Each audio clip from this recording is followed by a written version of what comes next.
Hello, everybody. In Chapter 3, we're going to be talking about e-commerce infrastructure, so the internet, web, and mobile platform. This kind of gives you a little bit of a history of the internet, how it got started, how it plays a role into e-commerce. There's tons of different points to be made within this chapter. A lot of good material in your textbook. So I'm going to go over some of the higher points from your textbook. I would say, overall, as far as learning, terms and definitions and everything, make sure that you read, chapter 3, just because there is a lot of really good information in there, and it'll help you to kind of understand of, different types of terminologies that are used throughout this chapter, and then also in the future chapters as well. So just starting out, do a brief discussion here just about digital assistants. So what are digital assistants and why are they so popular? Do you use conversational AI assistants? And then what are the benefits of these assistants? And then are there any benefits or disadvantages to the proprietary nature of these assistants? So, overall AI assistants, you're probably thinking like Siri or Alexa, Google Home devices, different things like that. So, I think they're really popular just because people can kind of talk about their demands or whatever it might be. With like Amazon Alexa, you can say that want to place an order or anything like that. If you want Siri to play like a certain song, you can just tell her to do that. You can ask about the weather. So it's one of those things where you don't have to actually go in type anything with your fingers or on a computer or anything. So it's a very futuristic thing, which I think is kind of half the appeal to it. So as far as using it, I don't use it all that much. I do use it from time to time. I do you use the Amazon Alexa quite a bit. Just for mainly listening to music throughout the house. So I'll say Alexa, and then I'll say play whatever Pandora station that I wanted to listen to that day, and then pull up right away and start playing them. So that is a pretty cool thing, especially if I'm in the kitchen cooking, or if in the bathroom showering, different things like that, to where I'm not able to actually touch like my phone in those situations, to where I can just say the order out loud, and then it's able to take my command in, and then make the change. So what are the benefits of these assistants? Just kind of going from what I was saying there is, it is hands off, and then you can just kind of say it out loud. You don't have to worry about, having your phone right next to you for it, just as long as, the either your phone or Amazon Alexa Dot is able to hear you. They can go from there. So then, as far as benefits and disadvantages of the proprietary natures of these assistants, is just it's always listening. So I know there's been a lot of stuff on the news and a lot of things that said about Siri kind of always listening to your conversations. And are they taking that information, or are they selling it off? Are government organizations kind of hacking into your phones and listening to you? So that is kind of one of the biggest disadvantages that goes along with it, and that's one of the things that people talk about in the most whenever they're talking about some of these digital assistants. So as far as the internet goes, we're going to talk right now about the difference between the internet and the World Wide Web. So there is a difference. For the internet, this is going to be interconnected network of thousands of networks and millions of computers. So links businesses, educational institutions, government agencies, and individuals. So the internet, that's going to be connecting like your local area networks or your wide area networks. So think more like wires. That's kind of like connecting everything. And then as far as like the World Wide Web, this is probably what you're most used to. So this is going to be one of the internet's most popular services. So it provides access to billions, possibly trillions of web pages. So if you ever say, oh, I'm going to get on the internet and look up this, what you actually mean is you're going to get on the web and look up something. So if you're getting out there on Google or Amazon, eBay, whatever it might be, that is actually web, and that why they're called websites. So there is a difference. So, if that is one lesson that you take away from this chapter, hopefully that's one. So some of the key technology concepts, in this. So internet is defined as a network that uses IP addressing, supports TCP/IP, provides services to users in manner similar to a telephone system, and then three important concepts: so packet switching, TCP/IP communications protocol, and then client-server computing. And we're going to go over all of these, here shortly. So as far as packet switching goes, so these are going to be slices digital messages into packets. sends these packets along different communication paths as they become available, and then reassembles packets once they arrive at a destination. So it uses routers for this. This is less expensive and then wasteful than circuit switching. So transmission control protocol, or TCP, this is going to be, establishes connections among sending and receiving web computers, handles assembly of packets at point of transmission, and reassembling at receiving end. And then you've got the internet protocol, or IP. And then you've got 4 TCP/IP layers. You've got the network interface layer, the internet layer, the transport layer, and then you've got the application layer. As far as the internet address, or IP, most of you have probably heard about an IP. So you've got the original version, which is the IPv4. This is going to be a 32-bit number. So these are 4 sets of numbers marked off by periods. So that's a good example of an IPv4 right there. So with that, you got Class C address. So network identified by first 3 sets, computer identified by the last set. So, with IPv, that was the first kind of networks that came available. With that, it says right down here, IPv can only handle up to 4 billion addresses. So now that we have more and more websites, we weren't able to put them all under IPv4. So now we have IPv6. So these are 128-bit addresses. They're able to handle up to 1 quadrillion addresses. So, a lot of addresses that are going to be going under IPv6 just because so many of the original addresses that were out there, for internet websites were under the IPv4, and there's simply just not any more room for those websites under the IPv4. So for domain names, DNS, and URLs, so a domain name, this is an IP address expressed in natural language. You've got the domain name system, or DNS. This allows numeric IP addresses to be expressed in natural language, and then you've got the Uniform Resource Locator, or URL. So this is an address used by a web browser to identify location of content on the web. So for example, this website down here. So, whether your domain name is, google.com or whatever it might be, this all has to play into your domain name, DNS, and then your URL. Client-server computing. So these are powerful personal computers connected in the network with one or more servers. So servers perform common functions for their clients, such as storing files, software applications, and then access to printers and so on. So, if you think like an IBM commercial, they kind of cover all of those in like each one of those commercials. So anytime you think about, any sort of like tech support or like IT career, you might think about, a lot to do with like storing files, software applications, hooking up printers, different things like that. You've got the mobile platform. So this is a primary internet access is now through tablets and smartphones. So tablets supplement PCs for mobile situations. So over 160 million people in the U.S. use internet with tablets, and then smartphones are disruptive technology. So these new processors and operating systems. So over 230 million. In the U.S. access internet with smartphones, and that's a number that's growing each day. I think we're starting to see more and more people access the internet through their smartphones, and less people to access internet through PCs or laptops, just because a lot of people aren't even buying PCs or laptops for their home anymore, just because they might have them at work, and then just doing most of their work or online browsing just through their telephone. So we've got internet cloud computing model. So firms and individuals obtain computing power and software over the internet. So there's 3 types of services. You've got the infrastructure as service, software as service, and then you've got platform as service. So you've got public, private, and hybrid clouds. Some of the drawbacks with that, you do have security risk, shifts responsibility for storage and control to providers, and then radically reduces costs of building and operating websites, infrastructure, and IT support. And then hardware and software. So, with cloud computing, that was one of those things that really started to kind of come mainstream when I was still in college, roughly in 2008, 2009. And before that, a lot of people just kind of had to do their storage either on their home computer, or if you're working for a company, they had to do their storage on site.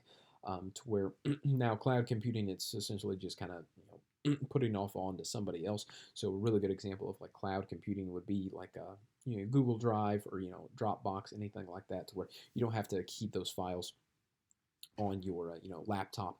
You can keep it someplace else. It's on the cloud, and the cloud is essentially just a server someplace else to where you can access that at any time. So that is one of the great conveniences of cloud computing, is you're able to pull up any sort of document or a file that you have someplace else at any time, anywhere. The big thing with that is drawbacks for security, to where especially like if you're in a financial institution that has really tough regulations. If you were keeping all your records like on site for storage, you would probably have top-notch security for it, just because it is very confidential information. But then if you're outsourcing it to a third party, maybe their security isn't as strong as yours, and then that can get hacked, and then that information can be out there on the internet at that point. So as far as the internet backbone, so just kind of how the internet works. So it's comprised of fiber optic cables, so hundreds of glass strands that use light to transmit data, so faster speeds and greater bandwidth. With this, you got thinner, lighter cables, then less interference, and then better data security. So you've got the tier 1 internet service providers. So numerous private networks physically connected to each other, and then undersea fiber optic satellite links for that. So you've got internet exchange points, so regional hubs where tier 1 ISPs physically connect with one another, and with regional tier 2 ISPs. And then at tier 2 ISPs, they provide tier 3 ISPs with internet access. And then originally called network access points, or metropolitan area exchanges.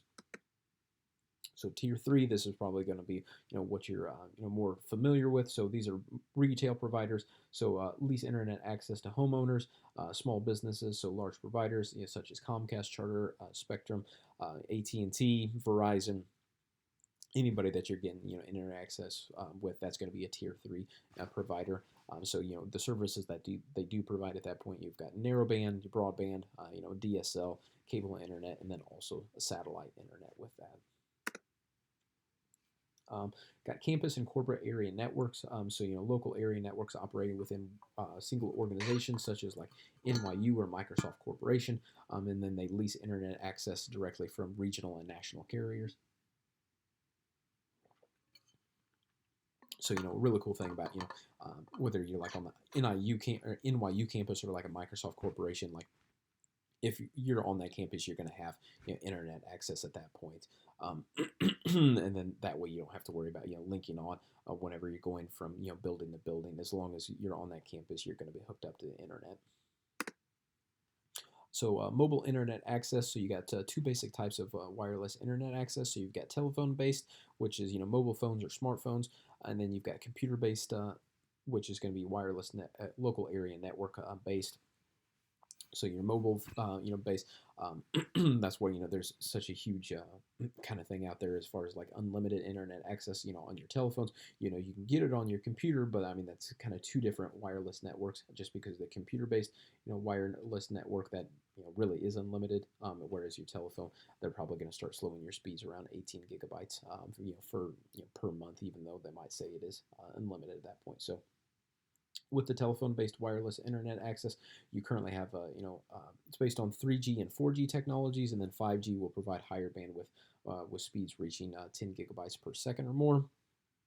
So that is one thing that has been in the news here recently about Verizon or AT&T or whoever trying to get 5G out to the masses pretty quickly. And then whenever 4G first came out, it was one of those things that was kind of rushed, just because I forget who it was, if it was Verizon or AT&T or whoever it was. They wanted to be the first one to claim that they were the first one to have 4G. So a lot of it is just kind of a marketing ploy for the first couple of months that it's out there, and then once the technology actually rolls out and it becomes a little more sophisticated, then at that point you start to see the advantages of the higher speeds and everything that they had promised earlier on.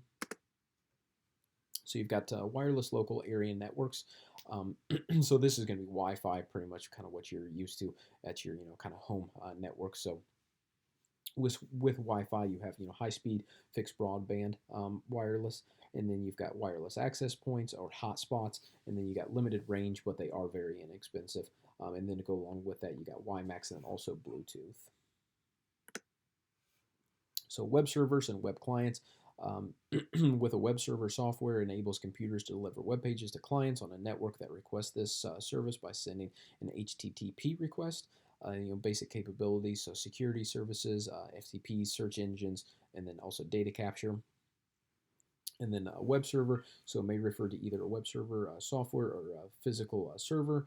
This is going to be centralized servers such as database servers, ad servers, and so on. And then you've got web clients, which is going to be any computing device attached to the internet that is capable of making HTTP requests and displaying HTML pages. So for web browsers, these are, the primary purpose is to display a web page, but may include added features. So, Google Chrome, more than 60% of both the desktop and mobile market, which is actually pretty good, considering, Internet Explorer kind of had, a monopoly on that, initially. And then going on down here, Internet Explorer is, still at 12%, Mozilla Firefox at 11%, and then Apple Safari at 4%. But, with Apple Safari, you do have 27% of the mobile kind of market going with that one. And the main reason for that one is, so many people have iPhones and they just don't, download Google Chrome on that. I'm a huge fan of Google Chrome. I have it on all of my laptops, phones, everything like that, within my house. And even though I do have Apple products, I still use Google Chrome on it just because I find it to be a little more user friendly than Apple Safari. So the internet and web, some of the features with that. So features on which the foundations of e-commerce are built. You've got strong communication tools, search engines, downloadable and streaming media, Web 2.0 applications and services, virtual reality, and augmented reality, and then you've got intelligent digital assistants. So for communication tools, we have email, which is the most used application on the internet, messaging applications, online message boards, internet telephony, and then you've also got video conferencing, video chatting, and telepresence. I use all of these applications, on a daily basis, at my job. So that, they are very prevalent and out there, and that's one of the things. I have had days where the internet has been down for maybe like a half hour or so, something like that at my job, and in that half hour I don't get anything done just because I rely so much on these communication tools that are here in front of me, just because a lot of my job actually is just kind of dealing with like emails and everything. So it is kind of crazy to see how much of somebody's job is just based on communication tools through the internet.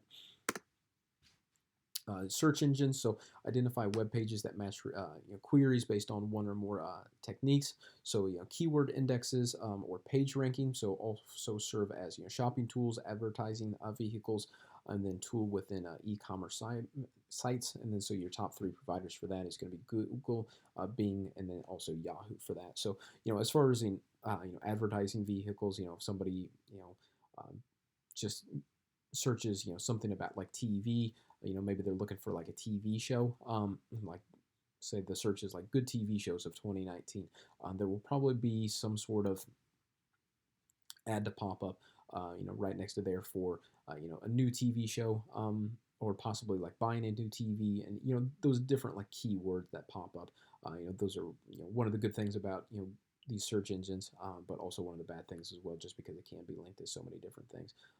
As far as page rankings, a lot of the search engines, what they'll do is they can sell off whether you want your page to be the top display or not. So that is a good money making tool for these search engines. Downloadable and streaming media, so you got downloads. So growth in broadband connections enable large media files downloads, and then you've got streaming technology. So this enables music, video, and other large files to be sent to users in chunks, so that the file can play uninterrupted. So something that we see on a daily basis, whether you're watching YouTube videos on your phone, podcasting, and then explosion in online video viewing. So kind of on the line of what we were talking about a couple of minutes ago, where so many more people are just doing things on their mobile phones now.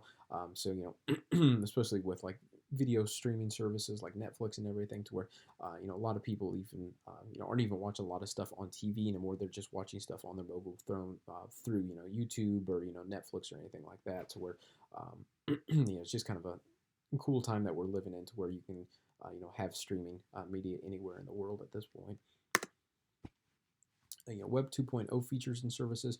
You got online social networks, different blogs, Wikipedia for the wikis. So all these, I'm not going to go into a whole lot of detail with these, just because most of you are probably well versed in them, already. And then virtual reality and augmented reality. So virtual reality, so just immersing users within a virtual world, typically uses head-mounted display, Oculus Rift, PlayStation VR. A couple of examples of virtual reality there. I feel like virtual reality was really big maybe about 4 or 5 years ago, just because it was kind of coming up quite a bit. Kind of the same thing with 3D technology. 3D technology was kind of like the first thing before virtual reality, just because you were kind of like, I guess, there, what was like on the screen. And I just saw something the other day that was saying that they're no longer making 3D TVs, even though when they first came out, like, they were such a big thing. Everybody kind of wanted one at that point, and now 10 years later, it's just not a thing anymore. I'm interested to see if that's kind of the same thing with virtual reality. I know there's a lot of things that can happen with virtual reality, but I don't think it's just catching on quite yet.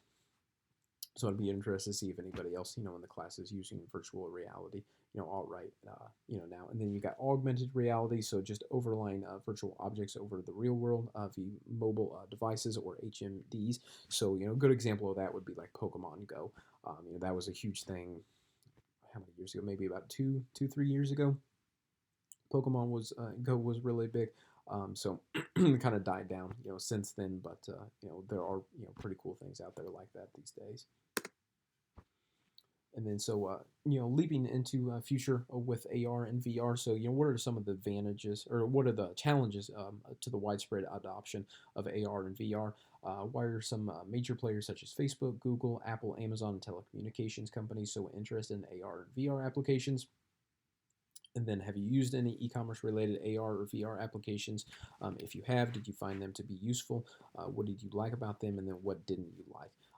Me personally, I haven't done a whole lot with either AR or VR. I did have one friend who had a VR setup, at his apartment. I went over and kind of checked that out. It was kind of cool to play around with, a little bit, just as far as like playing games and different things like that. One of the big things that sports. They're talking a lot about doing stuff with VR, so you can kind of like be in on the action.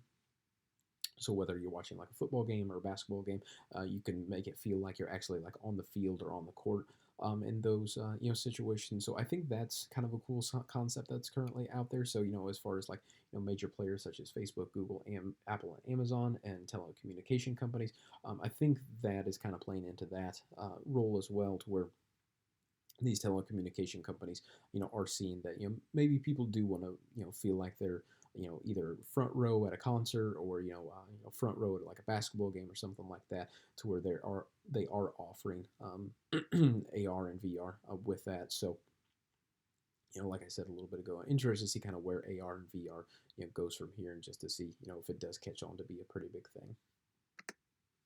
So for mobile apps, you got the use of mobile apps, has exploded. So most popular entertainment media over TV. So always present shopping tool, and then almost all in top 100 brands have an app. And then you've got platforms such as iPhone or iPad, and then you got Android, and then you got app marketplace such as Google Play, Apple App Store, Amazon App Store, so on and so forth. So most of us, or all of us, should know what a mobile app is at this point. So that's all I've got for Chapter 3. We will see you next time for Chapter 4.